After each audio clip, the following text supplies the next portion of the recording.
Le grand défi auquel la zone sahélo-saharienne doit faire face aujourd'hui est un défi sécuritaire, sauf que il ne faut pas donc entendre la sécurité comme isolée d'un autre défi, un autre enjeu qui reste majeur, qui est celui donc du développement.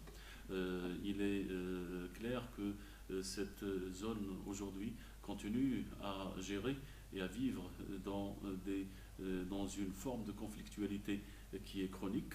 Néanmoins, donc on voit arriver des menaces émergentes et avec un caractère transnational et multidimensionnel, ce qui fait que aujourd'hui donc cette zone souffre d'instabilité, d'insécurité et représente un enjeu véritable pour la paix et la sécurité régionale et internationale. L'approche donc du développement humain aussi, parce que donc, bon, en Afrique et dans cette zone sahélo-saharienne, donc le développement ne peut venir que de la base donc, et du bas et pas donc, toujours donc, du haut.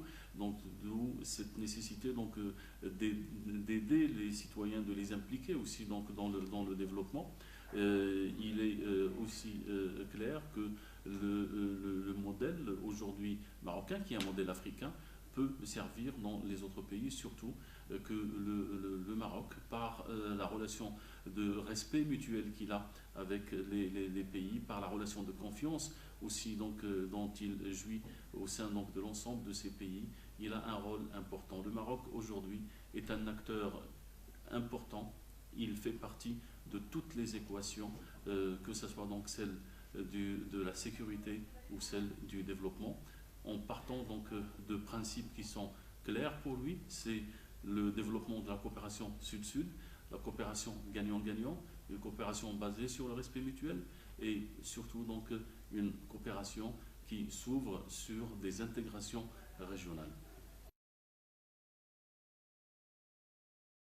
Le Maroc, dans sa relation avec les pays du Sahel et du Sahara et avec l'ensemble donc, des pays africains, a une politique qui s'articule autour de la proximité et aussi la solidarité avec les pays de la région. Le Maroc, en tant qu'acteur de développement et en tant aussi qu'acteur de sécurité dans la région, joue un rôle important.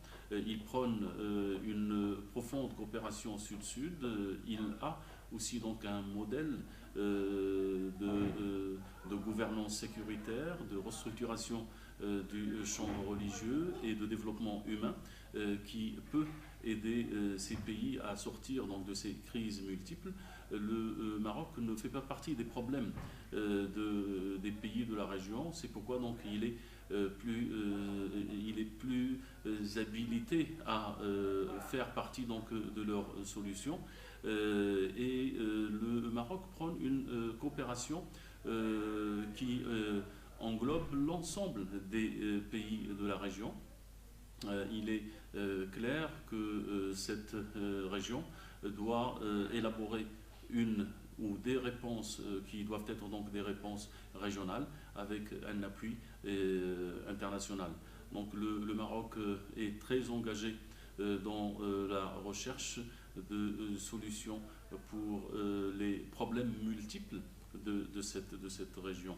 Il est clair que nous sommes face à une région qui vit des crises multiples avec donc une multiplicité des acteurs et aussi donc avec des menaces émergentes. Nous sommes dans un contexte nouveau avec des enjeux qui sont donc nouveaux et le Maroc prône des approches nouvelles.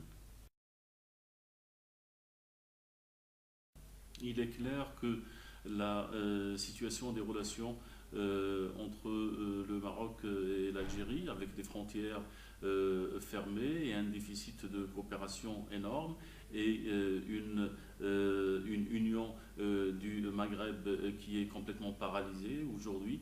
On le voit, donc ça a des conséquences énormes sur la coopération régionale. On le voit, l'Algérie donc a un agenda qui est donc un agenda donc très particulier, avec donc une coopération qu'elle la veut exclusive, en excluant donc le Maroc de toute action dans la région. Le Maroc, au contraire, donc, est beaucoup plus ouvert sur l'ensemble des pays en tant qu'acteurs.